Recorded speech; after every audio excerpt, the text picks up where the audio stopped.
Olá, graça e paz, meu irmão e minha irmã. Estamos iniciando a leitura da Bíblia em 365 dias, uma dose de amor com a Palavra de Deus. Hoje, no 126º dia, trago para leitura e comentários bíblicos os livros de Juízes, capítulo 6, livro de Jó, capítulo 40, e o livro de Mateus, capítulo 11, versículos 20 a 30. A minha recomendação é que todos tenham em mãos bloco de anotação, caneta ou lápis. A Bíblia é tão importante quanto. A sua leitura diariamente nos traz refrigério para a alma, sabedoria, sobretudo nos aproxima de Deus, fortalecendo assim a nossa fé e esperança. Meu irmão e minha irmã, todos nós temos a necessidade de estarmos em comunhão com Deus diariamente. Comunhão esta, através da leitura da Bíblia, ouvir os nossos devocionais, orar junto conosco. Estamos vivendo dias em que cada um tem a sua verdade, ainda que nem saiba que está vivendo uma mentira. Cada um quer viver a sua verdade, melhor, vender a sua verdade. A Bíblia está cheia de promessas, mas ela será concretizada se você acreditar na palavra de Deus. Precisamos acreditar na palavra de Deus? É muito fácil crer quando as coisas estão cooperando, quando as promessas estão vindo. Alimente a sua fé quando tudo vier contra. A sua palavra tem muito mais força do que as coisas contrárias que estão vindo contra você. Estamos vivendo um tempo em que devemos abrir os olhos. Satanás não está aqui para roubar o seu carro, a sua casa, seu apartamento, seu lar, relógio, sua roupa. Ele vem para roubar esta semente aqui, esta que está sendo semeada para a sua vida, a sua fé e os propósitos que Deus tem para você e a sua família e os seus projetos. Precisamos usar todos os recursos que Deus tem nos dado, incentivar nossos irmãos e irmãs a lerem a Bíblia, estudar, orar. A Bíblia Sagrada nos faz gerar a fé, nos faz ter o alimento, a cura, a restauração. A compreensão da palavra vem através da revelação pelo Espírito Santo. Portanto, lhe convido a repetir estas palavras junto comigo. Senhor, revele a compreensão de sua palavra. Senhor, me dê a compreensão da sua palavra, pois ela nos faz gerar fé, traz a verdade e nos fortalece para o tempo da adversidade. Em nome de Jesus, eu oro e agradeço e enalteço para todos sempre. Amém. E graças a Deus, graças a Deus, graças a Deus. Vamos para a leitura no livro de Juízes, capítulo 6. Gideão. Os filhos de Israel fizeram o que era mal aos olhos do Senhor, e por isso o Senhor os entregou nas mãos dos midianitas durante 7 anos. Os midianitas prevaleceram contra Israel, e por causa dos midianitas, os filhos de Israel fizeram para si as covas que estão nos montes, as cavernas e as fortificações. Porque cada vez que os israelitas semeavam, os midianitas, os amalequitas e os povos do Oriente os atacavam. Acampavam em Israel, destruindo os produtos da terra até a vizinhança de Gaza, e não deixavam em Israel sustento algum, nem ovelhas, nem bois, nem jumentos. Pois vinham com o seu gado e as suas tendas, como uma nuvem de gafanhotos. Eram tantos que não se podiam contar, nem a eles, nem aos seus camelos, e entravam na terra para a destruir. Assim Israel ficou muito debilitado com a presença dos midianitas. Então os filhos de Israel clamaram ao Senhor. Quando os filhos de Israel clamaram ao Senhor por causa dos midianitas, o Senhor lhes enviou um profeta que lhes disse: Assim diz o Senhor, Deus de Israel: Eu tirei vocês do Egito, da casa da servidão. Eu os livrei das mãos dos egípcios e das mãos de todos os opressores. Eu os expulsei e dei a vocês a terra deles. E disse: Eu sou o Senhor, o Deus de vocês. Não adorem os deuses dos amorreus, em cuja terra vocês estão morando. Mas vocês não deram ouvidos à minha voz. Então o anjo do Senhor veio e sentou-se debaixo do carvalho que está em Ofra, que pertencia a Joás, da família de Abiezer. Gideão, filho de Joás, estava malhando o trigo no lagar para o pôr a salvo dos midianitas. Então o anjo do Senhor lhe apareceu e lhe disse: O Senhor está com você, homem valente. Gideão respondeu: Ah, meu Senhor, se o Senhor Deus está conosco, por que nos aconteceu tudo isto? E onde estão todas as suas maravilhas que os nossos pais nos contaram? Eles disseram: O Senhor nos tirou do Egito. Porém agora o Senhor nos abandonou e nos entregou nas mãos dos midianitas. Então o Senhor se virou para Gideão e disse: Vá nessa força que você tem e livre Israel das mãos dos midianitas. Não é verdade que eu estou enviando você? Gideão respondeu: Ah, meu Senhor, como livrarei Israel? Eis que a minha família é a mais pobre em Manassés, e eu sou o menor na casa de meu pai. Mas o Senhor disse: Já que eu estou ao seu lado, você derrotará os midianitas como se fossem um só homem. Gideão respondeu: Se de fato encontrei favor aos teus olhos, dá-me um sinal de que és tu, Senhor, que estás falando comigo. Peço que não te afastes daqui até que eu volte. Traga a minha oferta e a coloque diante de ti. Ele respondeu: Eu esperarei até que você volte. Gideão entrou em casa, preparou um cabrito e fez pães sem fermento com 20 litros de farinha. Pôs a carne num cesto e o caldo numa panela. Depois trouxe tudo até debaixo do carvalho e o entregou ao anjo. Porém o anjo de Deus lhe disse: Pegue a carne e os pães sem fermento e coloque-os sobre esta rocha. Depois derrame o caldo em cima. Foi o que Gideão fez. Então o anjo do Senhor estendeu a ponta do cajado que trazia na mão e tocou a carne e os pães sem fermento. Saiu fogo da rocha e queimou a carne e os pães. E o anjo do Senhor desapareceu da presença dele. Quando Gideão viu que era o anjo do Senhor, disse: Ai de mim, Senhor Deus, pois vi o anjo do Senhor face a face. Mas o Senhor lhe disse: Que a paz esteja com você. Não tenha medo, você não morrerá. Então Gideão edificou ali um altar ao Senhor e lhe deu o nome de O Senhor é Paz. Até o dia de hoje, esse altar está em Ofra, que pertence à família de Abiezer. Naquela mesma noite, o Senhor disse a Gideão: Leve o touro que pertence a seu pai, a saber, o segundo touro de 7 anos, e derrube o altar de Baal, que é do seu pai, e corte o poste da deusa Azerá, que está junto ao altar. No alto desse lugar fortificado, faça para o Senhor, seu Deus, um altar em camadas de pedra. Depois pegue o segundo touro e ofereça-o em holocausto com a lenha do poste da deusa Azerá, que você irá cortar. Então Gideão levou 10 homens dos seus servos e fez como o Senhor lhe havia falado. Mas porque teve medo da casa de seu pai e dos homens daquela cidade, não o fez de dia, mas de noite. De madrugada, quando os homens daquela cidade se levantaram, eis que o altar de Baal estava derrubado e o poste da deusa Azerá, que estava junto dele, cortado. E o referido segundo touro tinha sido oferecido no altar que havia sido edificado. E diziam uns aos outros: Quem fez isto? E perguntando e inquirindo, disseram: Quem fez isso foi Gideão, o filho de Joás. Então os homens daquela cidade disseram a Joás: Traga o seu filho para fora para que seja morto, pois derrubou o altar de Baal e cortou o poste da deusa Azerá que estava junto dele. Porém Joás disse a todos os que se puseram contra ele: Vocês querem defender a causa de Baal? Vocês querem livrá-lo? Quem defender a causa dele será morto ainda esta manhã. Se ele é Deus, que defenda a si mesmo. Afinal, derrubaram o seu altar. Naquele dia, Gideão passou a ser chamado de Jerubaal, porque foi dito: que Baal defenda a sua causa contra ele, pois foi ele quem derrubou o seu altar.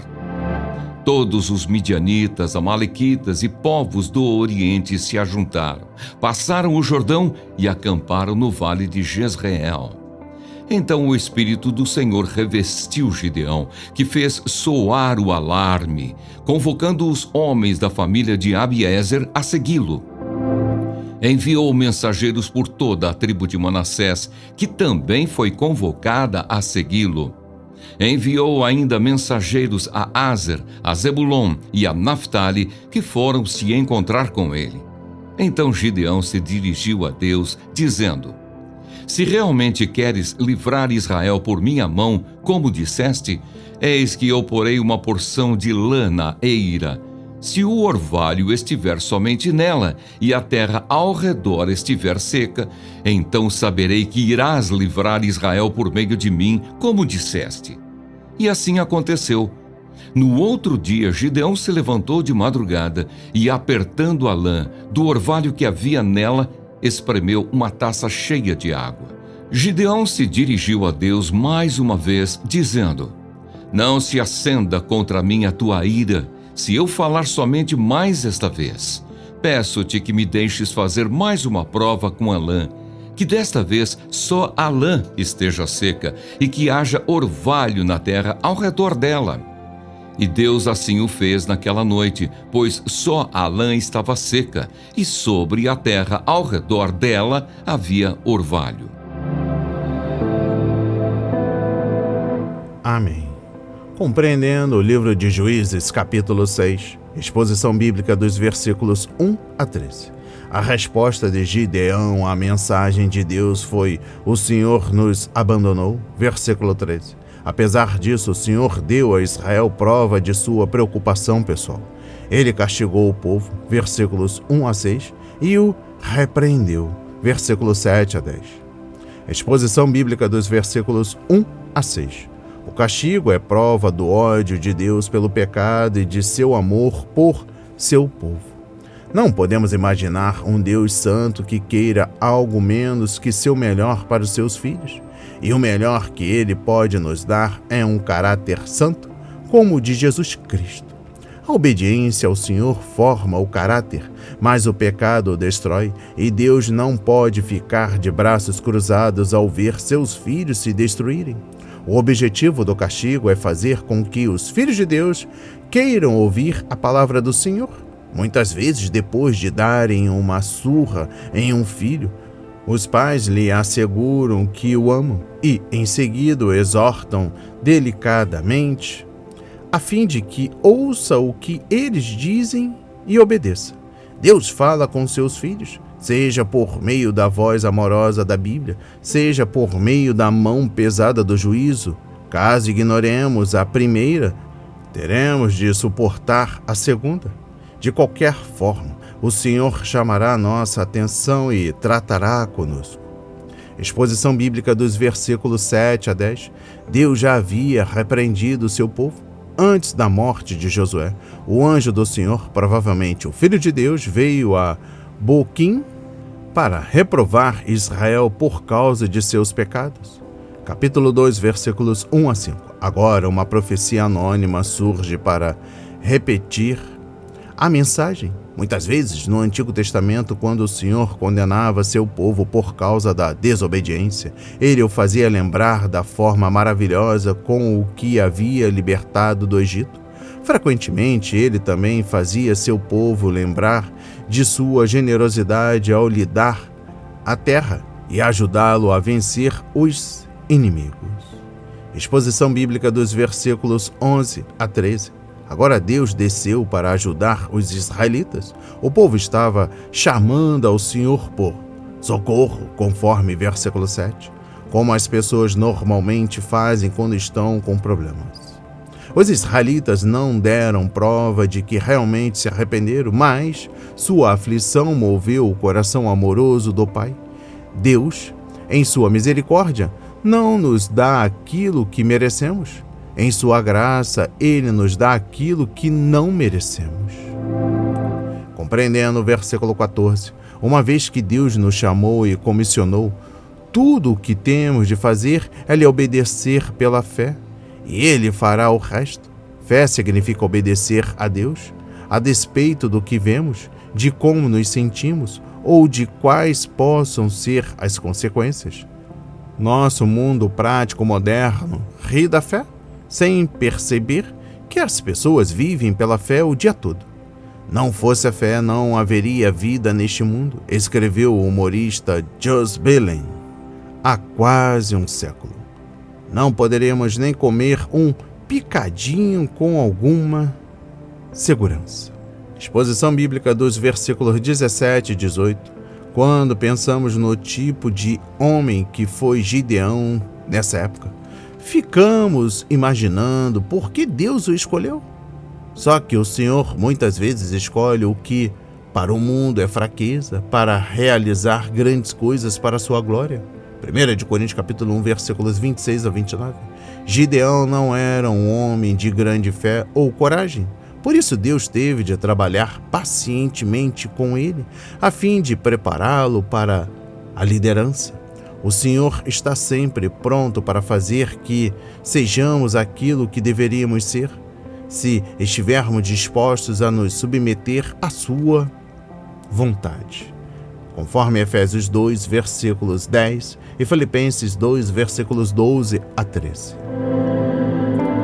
Compreendendo o versículo 18, quando analisamos as promessas generosas de Deus para Gideão, ficamos imaginando por que este jovem vacilou em sua fé. Deus prometeu estar com ele, chamou-o de poderoso guerreiro e ainda garantiu que Gideão salvaria Israel dos midianitas, ferindo-os como se estivessem lutando contra um homem. Gideão pediu um sinal para ter certeza de que realmente era o Senhor que falava com ele. 1 Coríntios capítulo 1, versículo 22. Deus foi bondoso para sanar as dúvidas de Gideão. Compreendendo o versículo 24, a palavra hebraica usada para paz, shalom, significa muito mais do que cessação de hostilidades. Ela traz consigo as ideias de bem-estar, saúde e prosperidade. Gideão já acreditava que o Senhor era capaz de usá-lo não por causa de quem ele era, mas porque Deus é um Deus de provisão e paz. Podemos orar para termos esse mesmo tipo de determinação satisfeita em nosso relacionamento com Deus. Exposição bíblica dos versículos 25 a 26. Nosso Deus é zeloso, conforme Êxodo 20, versículo 5. E não dividirá a sua glória ao nosso amor com outro. Gideão havia, em particular, edificado seu altar ao Senhor, Juízes 6, versículo 24, mas agora ele tinha de tomar uma posição pública e precisava fazer isso sem se expor ao perigo. Antes de poder declarar guerra contra Midian, ele teve de confrontar Baal. Compreendendo o versículo 25, sabendo que Gideão ainda estava com medo, Deus lhe designou uma tarefa em casa para mostrar que iria ajudá-lo nas dificuldades. Afinal, se não exercermos nossa fé em casa, como podemos praticá-la com sinceridade em qualquer outro lugar? Gideão teve de tomar uma posição em seu povoado antes de ter coragem de enfrentar o inimigo no campo de batalha.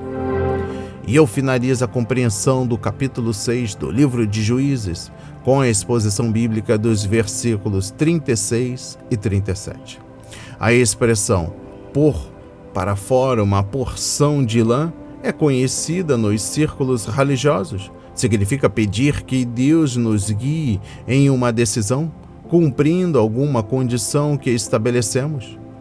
Pôr para fora uma porção de lã não é um método bíblico para determinar a vontade de Deus. Pelo contrário, é uma abordagem usada por pessoas como Gideão, que não têm fé para confiar que Deus fará o que prometeu.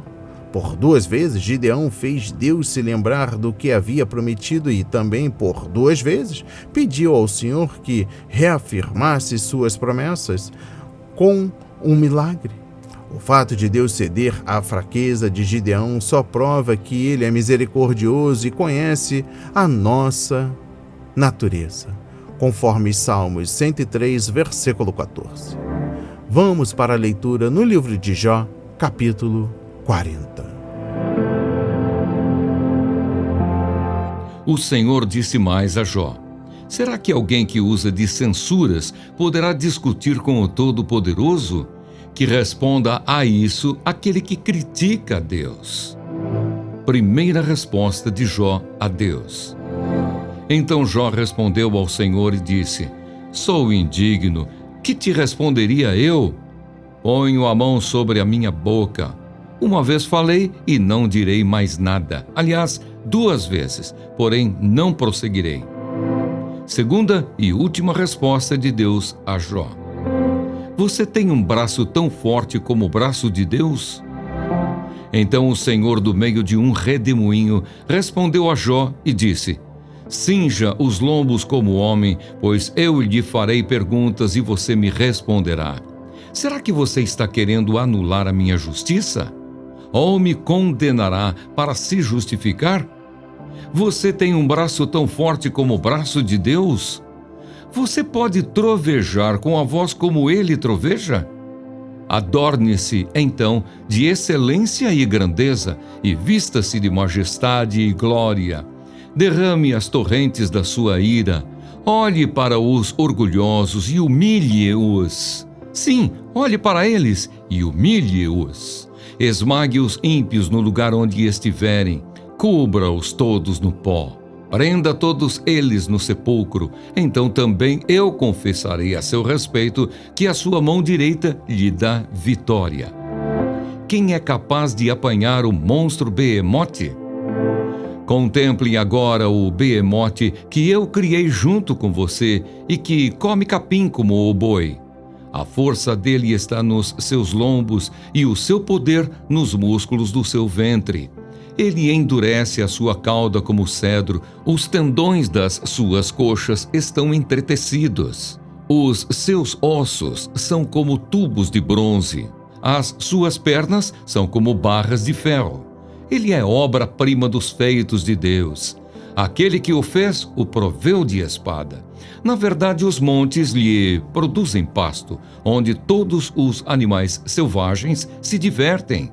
Deita-se debaixo das árvores de lótus, no esconderijo da lama, no meio dos juncos.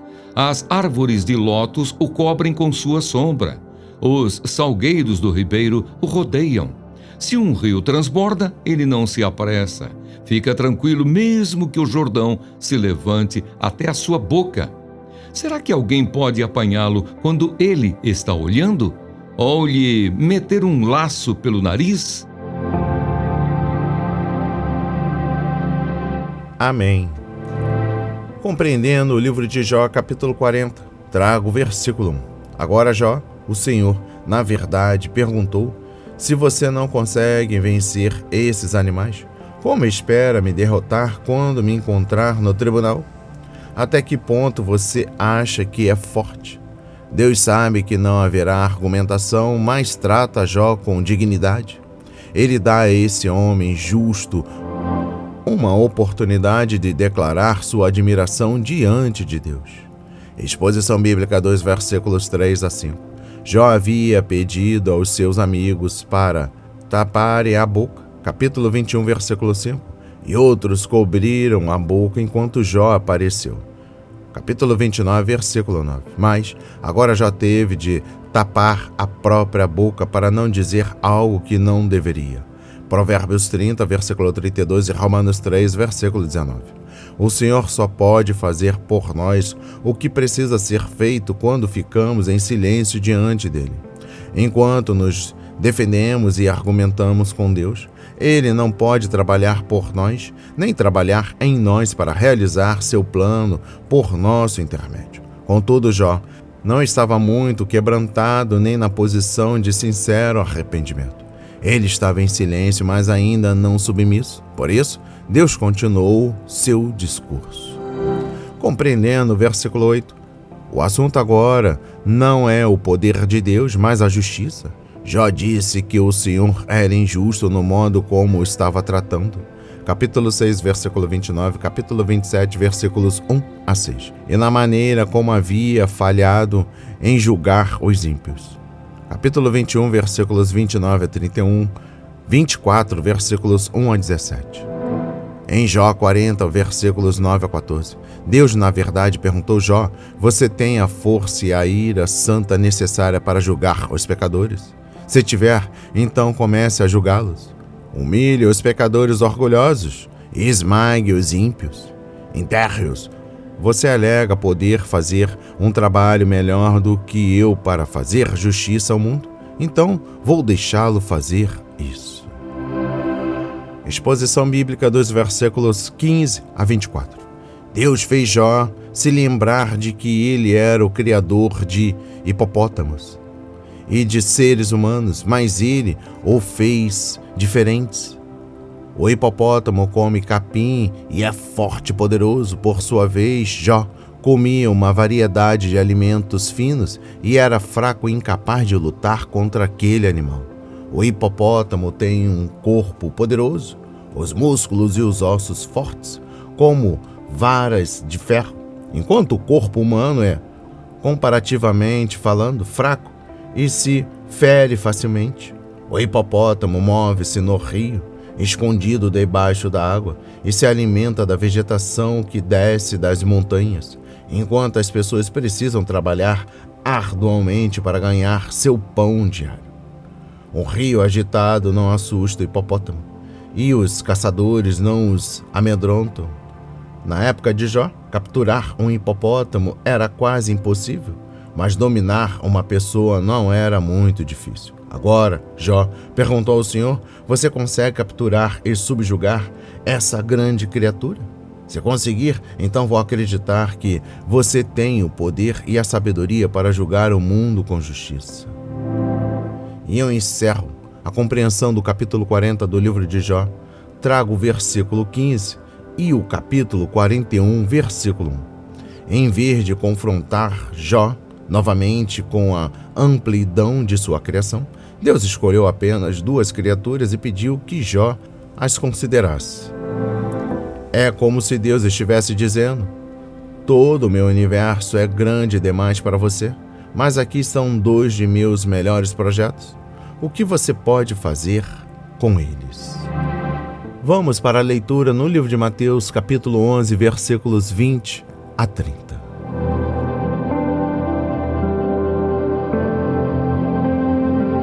Ai das cidades impenitentes! Então Jesus começou a repreender as cidades, nas quais ele tinha feito muitos milagres, pelo fato de não terem se arrependido. Ai de você, Corazim! Ai de você, Betsaida! Porque se em Tiro e em Sidom se tivessem operado os milagres que foram feitos em vocês, há muito que elas teriam se arrependido com pano de saco e cinza. Mas eu digo a vocês que no dia do juízo haverá menos rigor para Tiro e Sidom do que para vocês. E você, Cafarnaum, pensa que será elevada até o céu? Será jogada no inferno, porque se em Sodoma se tivessem operado os milagres que foram feitos em você, ela teria permanecido até o dia de hoje. Mas eu digo a vocês que no dia do juízo haverá menos rigor para a terra de Sodoma do que para você. Jesus, Salvador dos humildes. Por aquele tempo Jesus exclamou: graças te dou, ó Pai, Senhor do céu e da terra, porque escondeste estas coisas dos sábios e instruídos e as revelaste aos pequeninos. Sim, ó Pai, porque assim foi do teu agrado. Tudo me foi entregue por meu Pai. Ninguém conhece o Filho a não ser o Pai, e ninguém conhece o Pai a não ser o Filho e aquele a quem o Filho o quiser revelar. Venham a mim. Venham a mim todos vocês que estão cansados e sobrecarregados, e eu os aliviarei. Tomem sobre vocês o meu jugo e aprendam de mim, porque sou manso e humilde de coração. E vocês acharão descanso para a sua alma, porque o meu jugo é suave e o meu fardo é leve. Amém. Compreendendo o livro de Mateus, capítulo 11, versículos 20 a 30. Eu trago o versículo 21 para a compreensão. Como é raro encontrar a expressão "ai de vocês" nos lábios de Jesus. Essa expressão refere-se ao julgamento, mas também inclui compaixão e dor. Que tragédia era o fato de estas cidades tratarem levianamente suas oportunidades de ver e ouvir o Cristo de Deus e serem salvas. As cidades gentílicas de Tiro e Sidom e as cidades ímpias de Sodoma e Gomorra teriam se arrependido se tivessem visto os milagres que Jesus e seus discípulos haviam realizado. Cafarnaum havia sido elevada até o céu, por ser privilegiada de ter o Messias vivendo lá. No entanto, seus maiores privilégios só trouxeram maiores responsabilidades e maior juízo. E eu encerro a leitura da Bíblia e também da compreensão do livro de Mateus capítulo 11, dos versículos 20 a 30, com a exposição bíblica dos versículos 25 a 30. Por que os líderes religiosos se rebelaram contra João e Jesus? Porque eram orgulhosos, intelectual e espiritualmente, e não se tornavam como crianças em se tratando de humildade e honestidade. Existe uma grande diferença entre as crianças mimadas da parábola, conforme versículos 16 a 19, e as crianças submissas desta declaração de louvor. Receba essas palavras na autoridade de Jesus. A palavra de hoje foi semeada em corações quebrantados para a honra e a glória do Senhor.